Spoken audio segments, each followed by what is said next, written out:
Dallas, Texas. Please make some noise for Josh Johnson!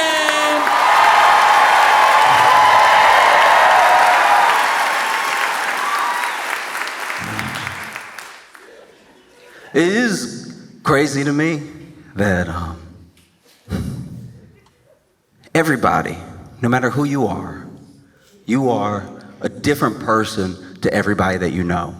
Like, we have the idea in our heads, we understand that we're different to our parents than we are to our friends, than we are to our coworkers. But I mean, like, every single person. Just because of when we meet each other, how we meet each other, what we mean to each other and everything. I have a friend from growing up. His name is Squish. And Squish got his name because he's pretty accident prone. In fact, the way I met Squish was he was walking and this kid was in the cafeteria and he stepped on a pickle. And this kid flew. He stepped on the pickle like he stepped on a Hot Wheel. I didn't know pickles had that type of movement. The pickle didn't even disintegrate. He just stayed on it perfectly, like a roller skate, and couldn't stop himself like a Looney Tune. One leg in the air, one leg on the pickle, and couldn't seem to get off. And he was screaming the whole time. Ah! This man was Janelle Monáeing across the floor in a panic. Ah!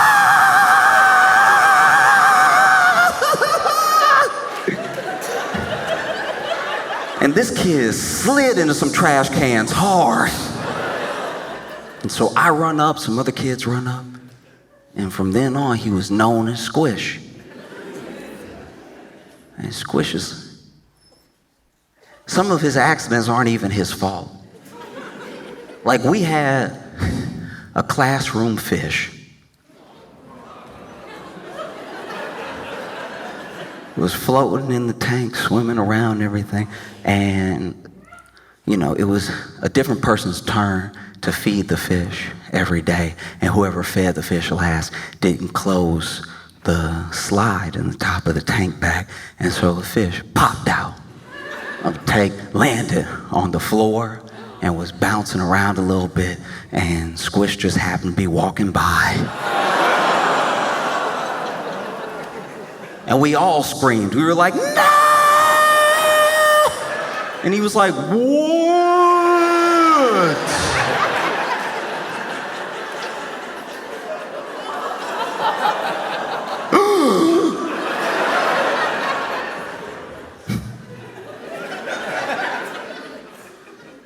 Squish's number one accident that solidified his nickname and his understanding to us as a clumsy person actually happened on a field trip to Dallas.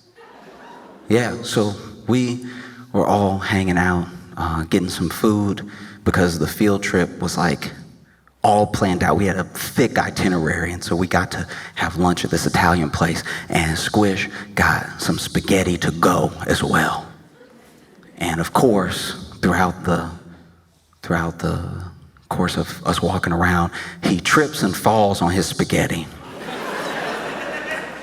But he doesn't just trip and fall on the spaghetti. He manages, normally when you fall on to-go plate, it stays where it is. This kid fell and somehow managed to get all of the spaghetti from his stomach to the top of his head covered in marinara sauce. It was like there was more marinara sauce on him than there was in the to-go plate. And unfortunately, it was a field trip to the book depository.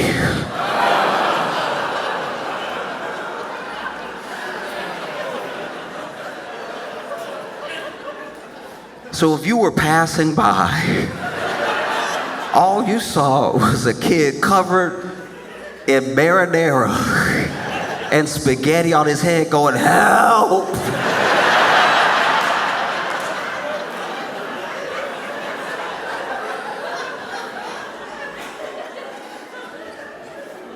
I remember when Squish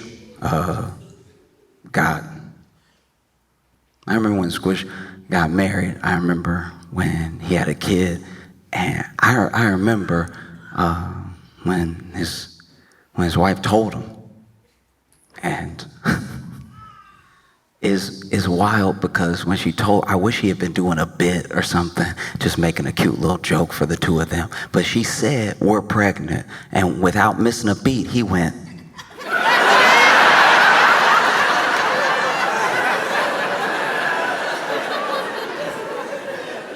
Because now Squish has a kid, and this kid calls him dad. That's wild to me. It's wild that the people that I grew up with are upgrowing people. That feels crazy. That genuinely feels unacceptable. That the people that I grew up with are making new people that don't know what they're like. Because I know these people. This kid calls Squish dad. I'm like, oh, that's not dad, that's Squish. No, you weren't around, but. No. And I'm thinking about it so much because I am older now than my parents were when they had me. And it sort of recontextualized every memory. Because every year that I get older and I'm just going about my life, I think about how they were the age that I am now, but with me. I'll have a bad day and think, oh, this is the worst, and not thinking about how they used to hang out with me, but not when I was like fun. They had to hang out with a version of me that couldn't read. So you're already having a bad day, and now somebody that can't read is making it worse. You picking them up from school, they sitting in the back all, and now you have to try to figure out what's wrong with somebody who can't read. Because they won't tell you, one, because they're a kid and they're being all secretive and everything, but also because they can't read, so they don't even know the words to describe what they're feeling. You gotta do charades to see what's wrong. That's tough. You know, like I think back how my mom, a lot of the moms of the kids that I went to school with, like when you're a parent, I can't imagine being a parent. I cannot imagine being a parent right now, being a kid right now. I feel like I barely did all right with what I had, you know what I mean? When I was growing up, because I have a lot of empathy for the people who are trying to like raise a good person, doing your best to just make a good person. And the way I look at it, the way I look at life lessons is a lot like lunch. Because, you know, as the parent, the person who has knowledge, the person who's trying to do what's best for your kid, you can make them the best lunch possible. And when I say the best lunch possible, I mean like actually everything that they need. There's vegetables, there's fruits, there's some protein in there. You go ahead, you got the fiber. Everybody forgets the fiber. You gotta get your fiber. You don't want to be full of protein and no fiber. You just be sitting there stuck. You did everything. You got vitamins and minerals in there. You got things to keep them hydrated, give them energy, make sure the bones grow, make sure the brain's healthy. You did everything. And then you send them to school with that lunch. But then it's up to them. Once they're not around you, you don't know. You have no idea. You know, maybe they're going ahead and they're taking out like the one sweet thing in that lunch, and then they just dump out the rest. I went to school with a girl just like that. She loved lunch. Lunch was her favorite because she was a wheeler dealer. She was a broker at lunch. I've never seen anybody finesse like this before. She would start lunch with one snack pack. She would end it with 16 cookies. And we would all have been had and we didn't understand how. We all just sit here, no treats, because she had mixed us up so much. She was the only person I've ever seen in my entire life during lunch going ahead and selling cookie futures. She was over here like, you know I'm good for a snack pack every day, all right? So you give me the cookie now, I'll give you a snack pack tomorrow. Now, that snack pack, you're gonna keep it for a little bit, but you know he's gonna have M&Ms on Thursday. And she did this every day. Every day she finessed the entire class out of everything. And her parents made her a good lunch, but we're not really trying to hit that celery right now. Not when we got delicious brownies homemade. And after a while, it took some time, but after a while she showed up to school and she had this rash and she was always tired and stuff. And we found out later that her parents had to take her to, the doctor, and she had scurvy.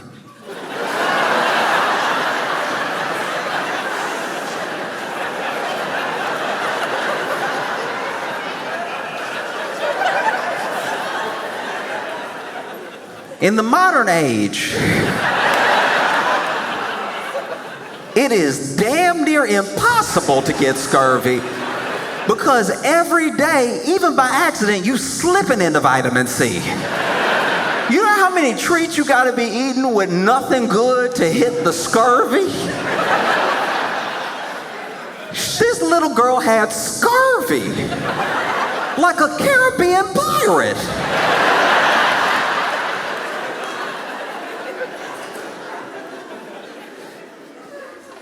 Because her parents were doing their best for lunch. They prepared her as best as possible. They gave her everything good. But then when you're around your friends, when you're alone, a parent can't know what's going to happen after that.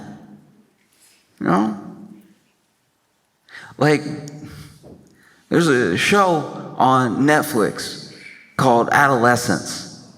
And I watched it. And I think it is a very well-made show. Out of all the critiques I've heard about the show, and there are plenty, I have not heard anyone say that the acting isn't phenomenal or that the camera work isn't incredibly interesting, But it's a tough watch, and it's heavy, and it brings up a lot of things that I think are important to talk about because it's sparked all these conversations online. It's the most watched English-speaking show in Netflix's history, and there are people being like, oh, finally we're discussing the way that misogyny has creeped in online into every facet of society. And then there are other people being like, no, it's a moral panic. Like, these things are bad, but we're blowing it out of proportion. And so that discussion I do feel like is important. And only one person, this was one woman I was talking to that was like, it's my favorite show of all time. And I was like, ugh.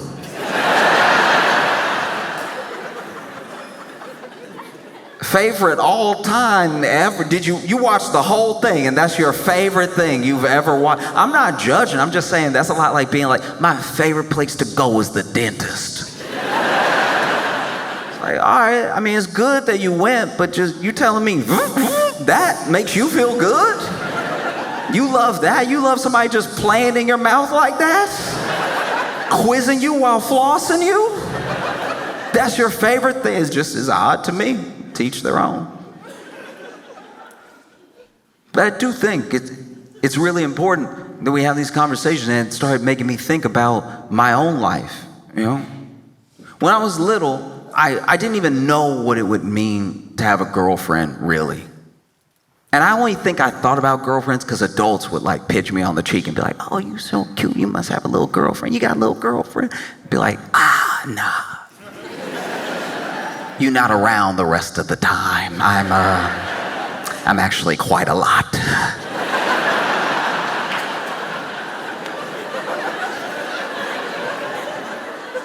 But there was someone who I used to eat lunch with for a little while there. And sometimes we'd eat lunch for the whole period of lunch, and sometimes she would just come over, to make sure we chatted before lunch was over. And we would always split my cookie, right? I'd break my cookie in half and we would chat. And I knew that I got to do every day at school my two favorite things, which was talk to her and eat cookies. And so she'd come over, we break bread, cookie bread, we break bread and everything. We talk about all sorts of stuff. And I didn't know what it would be like to have a girlfriend, but I knew if I was gonna have a girlfriend, it would be her, right? This is who I like talking to. It's who I like spending time with. It's the only person I'll share my cookie with. And one day, I was walking to the monkey bars, get some swings in. It was good to get the shoulders working. And when I got up to those monkey bars, I wasn't right up on them. I was still at a distance, but I saw her kissing a boy. And I was distraught. I saw them kissing. I was like, no! I didn't even think of kissing! Is that what boyfriends and girlfriends do? Hey, we little, so they not even really kissing. They more just butting heads and everything.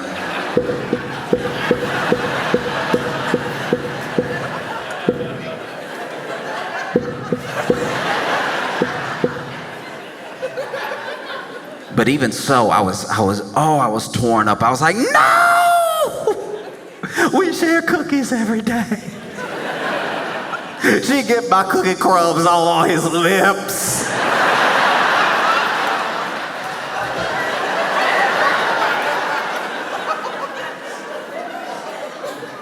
And I didn't go up to the monkey bars. I went to the little castle that we had on the playground, and man, I cried. I was torn up, And I didn't know what to do in that moment. I didn't know how to fix the way I was feeling, and it felt like I had done something wrong, even though it was just life happening. This person was still someone who I liked very much, but I was like, no, what to kiss? Did the cookie mean nothing?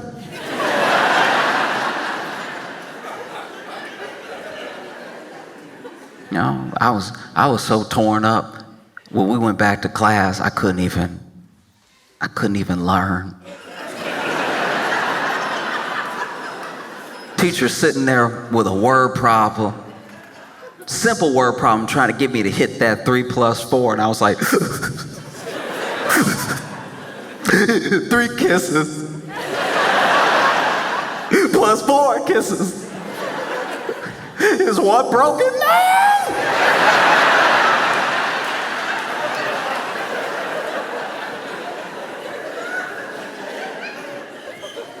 And I think it's the discussions that are arising because of the show, I think are important because whether it feels like it or not, we are all each other's responsibility.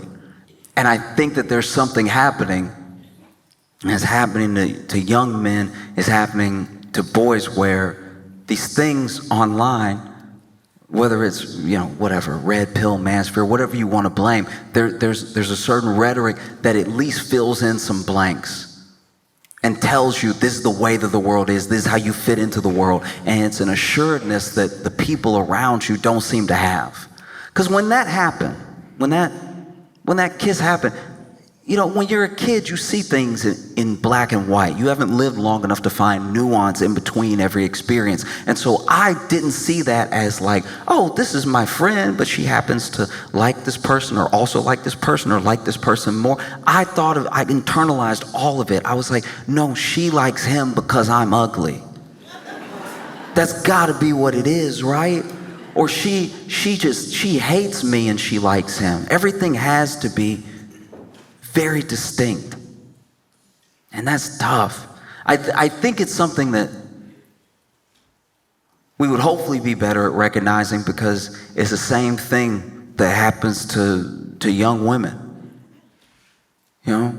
Like when I was a kid, especially when I got to be a teenager and stuff, I was angry. I had all the regular problems. It wasn't like anything extra was happening. But one time an adult sat me down that I was talking to for a long time, and they said something that stuck with me ever since, because I was just telling them how I felt about everything, about how I felt about myself and the world and the people around me, and it all stemmed into this one question. They were like, who taught you to hate yourself? And I couldn't answer it. Because the truth is that I don't know if it's that explicit, and I don't think that it needs to be. When you're young and you're just trying to make your way through the world, I think it's a balance that gets created with the people around you and with yourself, and it's easy to tip, you know? I don't know if anyone was running up to young women specifically making sure that they felt like they were ugly. They just told them that everything that wasn't them around them was beautiful. And so then you have something very similar happening to young boys right now that's coming from all these different directions. And I don't think it should ever be a contest. I know one thing impacts another thing, and there are people that when someone is hurt, they become hurt too as a result. But I think that it's not really about who has it worse when we all have it bad.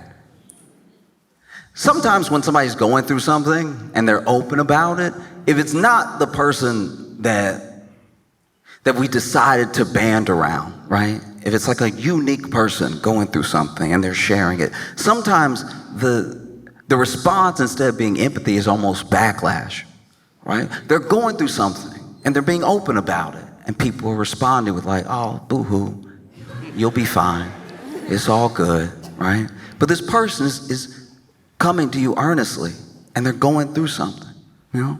Like, we don't really, if I'm being honest, we don't really talk about the like body dysmorphia that a lot of men have. There are men packed into gyms trying to look like the action figure. Meanwhile, the action figure doesn't look like a person. Like, that's not, like, your knees aren't supposed to be as big as your head. You're just never gonna get there. That's not how people are built. No one does that. You know? And even more than like body dysmorphia in men, the thing that I don't think I hear anybody talking about is strength dysmorphia. I know a lot of men, good men, who have looked at a box or a pool table or a TV and thought to themselves, I could pick it up. We are losing more backs in this country to men's strength dysmorphia than anything else. Strength dysmorphia is the #1 cause of hernias in men. Because then you'll try to help. You'll try to be that person, to be there for them. Be like, hey, wait until we can get some help. Don't do it by yourself. And they'll be like, you don't think I can pick it up? And you're like, it's not about me. Your knees don't think you can pick it up. Your legs don't think you can pick it up. Your back doesn't think you can pick it up. Your glutes don't think you can pick it up. One time I was on a road trip with some friends, and we heard it when the tire popped. We heard it immediately. So we pull over, right? And our friend who was driving, it's his car. He had everything ready to go. Had the spare tire, everything changed the tire, except he forgot the jack.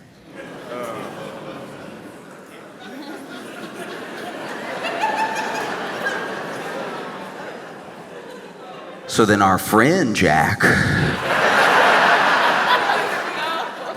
says to us with a straight face, all right, everybody just, y'all get in position and everything, get ready to change this stuff, and I'll just pick it up and y'all change, y'all put it back down.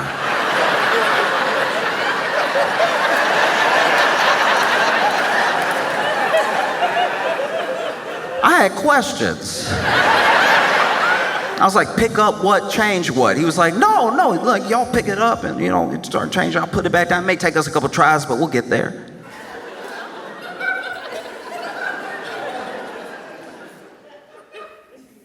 There are two types of people who can pick up a car.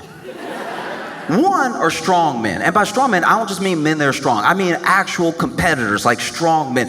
All they do is train and work out and lift heavy things. They almost look like the action figure, but they're not quite there because your knees are only going to get so big, right? But they got very big shoulders, big head, everything, big arms, and they pick up boulders and they put them on top of stuff. And then sometimes they pull trucks. They have the chain and they pull, and you can see that tire moving a little bit. You're like, he is moving it. Wow. You can watch it on ESPN too. That type of man. That man right there, he'll never turn around fast, but he can pick up a car. You touch him on the shoulder, it's gonna be a while before he gets to you. But he could pick up a car, okay? He will never kill a fly.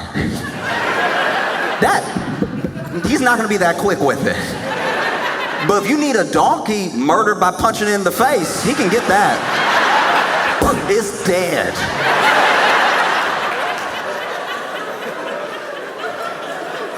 That's one of the type of people that can pick up a car. The second type of person that can pick up a car is a mother whose baby is under the car. And even in that scenario, she can pick up the car because the part of her brain, out of concern for her child, that would normally say, girl, think about your joints, has shut off. It's not like she picks up the car, gets the baby out of the way, and is fine afterward. Her ligaments are shot. But she can do it. So unless, bro, you've been doing some exercises that we haven't seen, or there's a child under the tire that you care about very much, I don't think this is gonna work. And he's like, you don't think I can do it? I was like, it's not about me. Your legs don't think you can do it. Your back doesn't think you can do it. Your glutes don't think you can do it. But he wanted to try. And so everybody got out of the car. Everybody got in a position. You know, one friend was there with a spare tire. Other friend was there getting ready to start unscrewing everything. I didn't have a job, so I just stood there, you know, as a witness to record, you know. And we know that there is a way to work out. We know if you want to lift, there's a way to do it correctly. You're trying to deadlift, try to squat, you get your legs shoulder width apart. You go ahead and make sure your knees stay in line with your feet so you're not buckling one way or the other. You go ahead and put your butt out when you're trying to pick it up. You keep your back neutral, keep your core engaged and everything. You lift it up, make sure your neck is neutral and stuff. We know all of these things. This man got in the weirdest position I've ever seen in my entire life. This man got, okay, so he got under the bumper like, okay.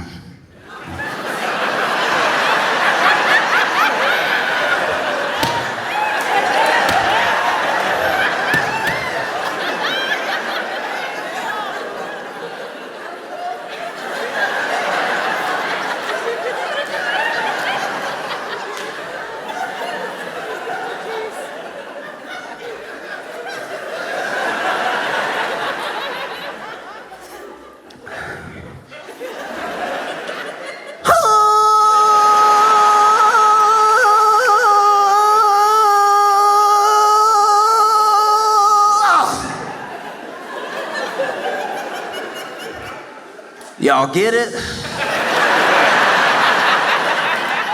We were like, no, it didn't move, because it's a car.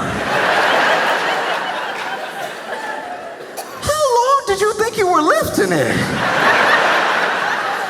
What world are you in? And he's like, oh, you know what? That's my bad. No, I'm doing it wrong. I'm gonna turn around.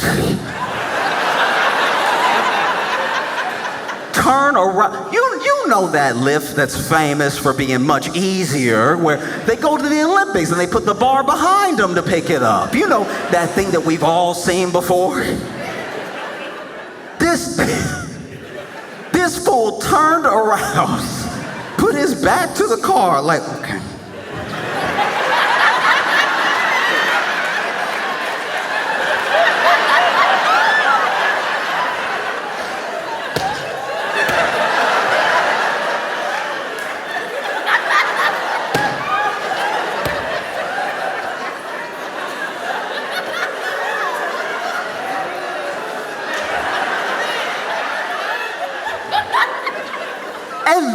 had the nerve to be like, y'all ready?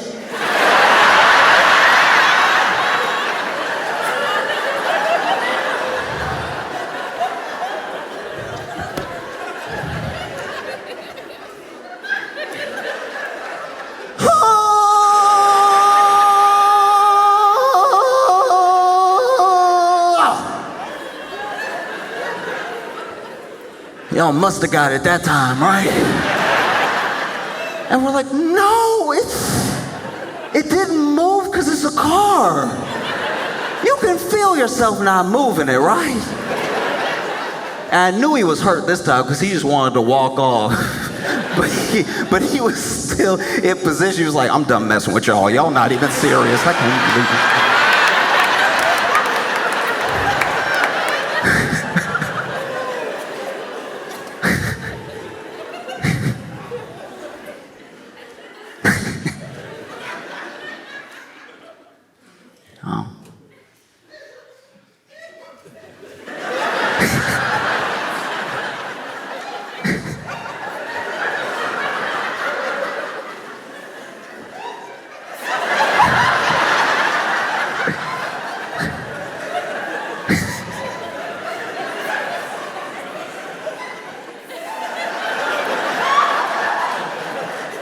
Over here doing my job for me. That's right.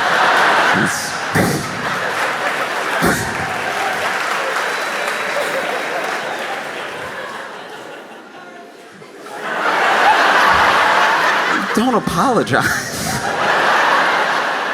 Let them think I earned those extra laughs. No, but the truth of the matter is that you have the same thing happening, you know?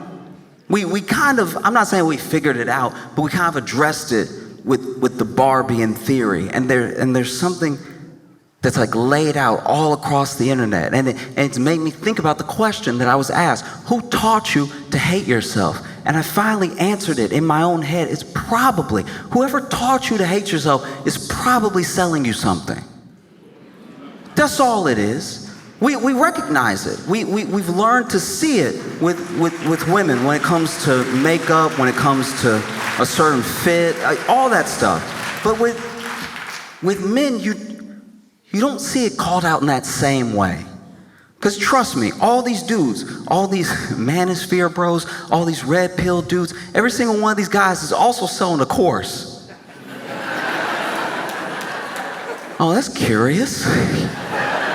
I thought we were brothers and you wanted to help me get girls. Why are you selling me? Okay.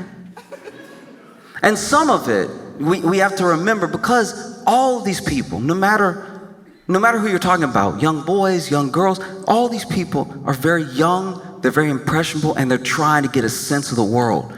And you can fill the lunchbox as best as possible. But one thing that's assured is that all of your best qualities will not just be passed down. I wish it was true. And you can fill that lunchbox with as many good things as possible. But it then is up to them, when they're with their friends, when they're by themselves, to actually look at what's been given to them and not just trade it for a bunch of junk. Because now you have parents who feel like out of nowhere they're meeting a new person, a person that they didn't raise. They hear these things being said that they never taught their kid, and they're like, where did this come from? And some of it, not all of it, but a good portion of it can be blamed on being online. I think it's a mistake to just say that it's online throughout. Just go ahead and throw away the phone. Don't let the kid get on the computer or anything, because the people posting these things are real people out in the world. So those ideas are running rampant in the world anyway. But I do think that it's in how algorithms are built. You know, you show genuine curiosity for one thing, and all they're trying to do as a company is hold your attention, keep you on the platform. So they see you choose one thing, so they send you more of that thing. And so it sends you down a rabbit hole. We always blame ourselves for falling down a rabbit hole, but it is what's served to us after we just watch one thing. You know, you watch one alpaca kick somebody in the chest.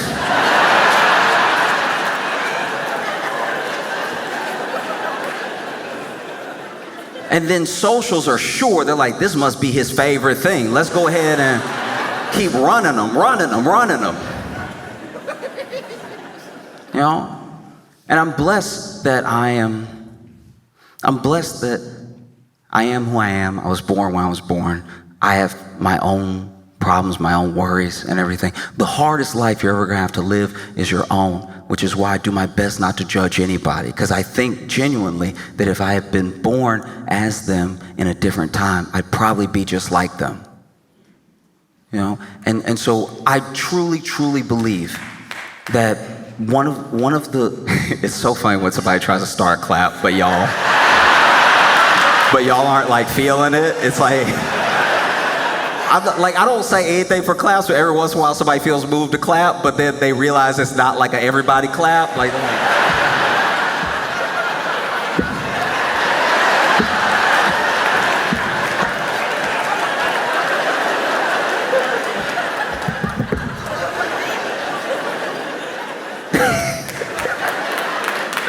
No. I didn't want the, but I didn't. You know, let me earn it. But the truth is that like when it's that easy, I think we have to look at these problems as interlinked. You know. Because people talk about incels, they talk about people who've taken the black pill, all that stuff like that. And you gotta recognize truly that these like incels, whatever people end up calling them, they don't really hate women, they hate themselves. That's where all that comes from. And I can only imagine if I was a kid now and I came home and I got online and I typed in to Google or any platform, especially social, why would she eat my cookie but then kiss somebody else?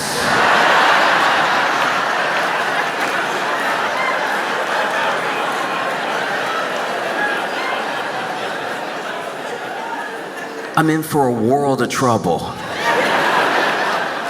I'm immediately, with one prompt, getting into some really bad stuff. Because I bet you, because the people online are not necessarily talking to anyone.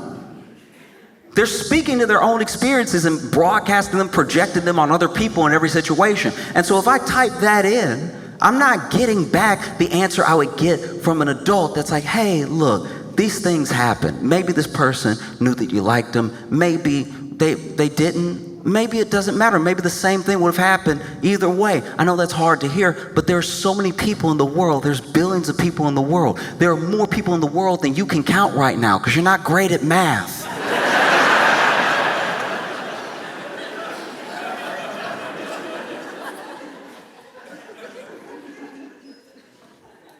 That's what, to me, I'm not acting like I'm an expert. I'm not a psychologist. I'm not a sociologist. I haven't met every person. I don't know what everyone is going through. But to me, that's the key. That's what solves it. When people are like, what do we do? What do we do? You just stay in each other's lives as much as possible. You know? All of this missing stuff gets filled in by the internet because we aren't there to do it. And I don't just mean parents. I mean like real community. I mean everyone that you know. Do you tell the people in your life that you know that you love them all the time? Do you never let a day go by without the people in your life knowing and feeling like they're loved by you? It just takes you. It only takes you. And so when you have something like that happen, you type it, you come home, you're crying, you're like, why was she with the cookie and the kisses? I'm not likely to get someone who's gonna give me a solid answer, an answer I can take to the rest of my life. You know? I'm probably gonna get somebody coming on, big old shoulders, being like, that's right, that's what women do, they take cookies. And best believe, brother, she's coming for your cookie tomorrow.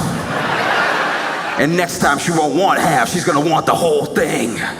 That's why you gotta shut these women down before they get your cookie. If it even gets that specific.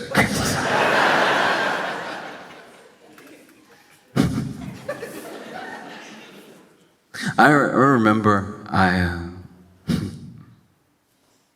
I was in college. College was the first time that, like a lot of people, that I was out of the house, and I was really out there by myself. I had to make all new friends. It was good for me though. I had to just get acquainted with a new environment, and I had never been somewhere where it was all up to me. Go to bed whenever you want, do whatever you want, eat whatever you want, right? As long as you're getting good grades, nobody really cares. As long as you're not causing a bunch of havoc, no one's gonna say anything.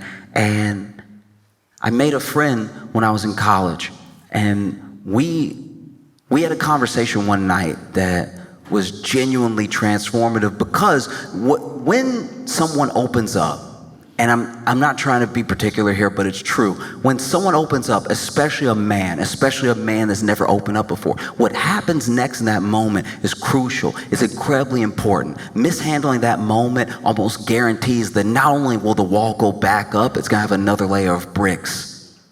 It's gonna be even harder to break down.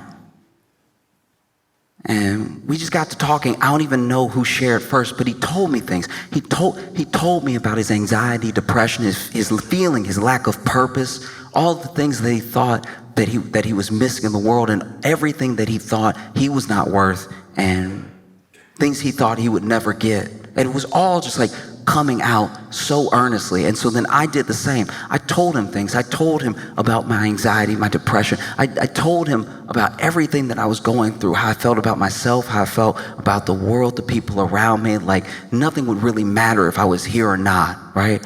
And we shared for a while. And then when it was over, we realized like we were the only people we had told these things to. Everything else, we expected to just take to the grave, and we had just told it to each other because there was someone there to listen. And I know sometimes it can happen where like a man opens up to you and you don't know what to do. And so I'll give you one tip. If you really don't know what to say, if things are coming at you and they're things you would have never imagined coming out of this man's mouth, just hit him with a word.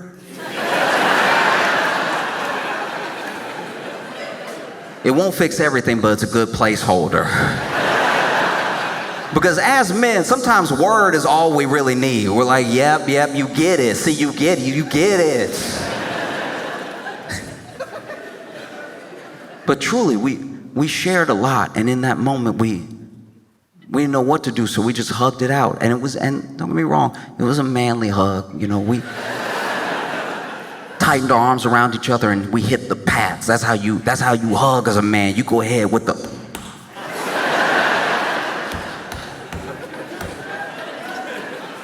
Watch the end of Top Gun Maverick. Both those men ready to cry, and they still do. I don't know what to do, so I gotta hit it. And it was a long hug because, once again, these are things we thought we would never be able to tell anybody else, and we're holding on to each other tight, and we're patting each other back hard. And I'm not proud of it. But eventually, I did burp.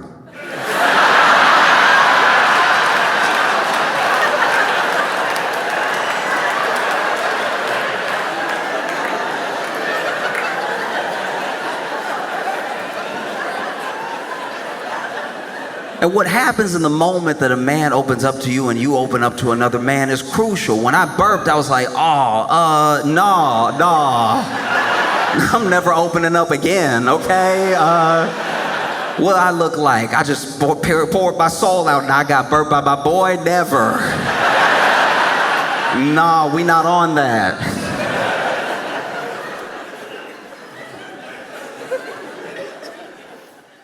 Oh.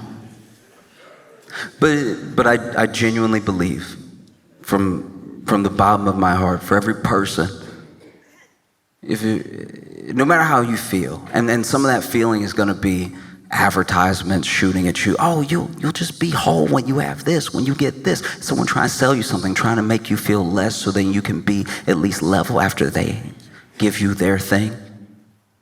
But truly, I hope everyone can really hear this and understand this. If you are in the world, you know, I remember when when it was told to me for the first time, it also stuck with me. If you're part of the world, you must be worth the world. And I hope that everybody can feel that way, that you're really worth the world, because you're here. You know? And I think about it because there's a whole new generation of people coming up. They're dealing with something we've never had to deal with before. Like I think of Squish's kid.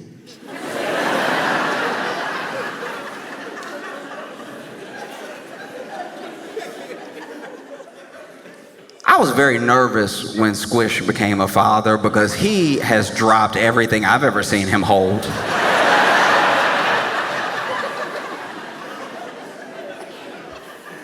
He's one of the clumsiest mans, it's insane. But he is kind, and he is generous, and he has a good heart. And it'll be a better world if Squish's kid is like him. I hope that that's possible. I hope he can turn out just like his dad. It'll be a better world. It'll be a more haphazard world. Like it'll be a different type of dangerous, but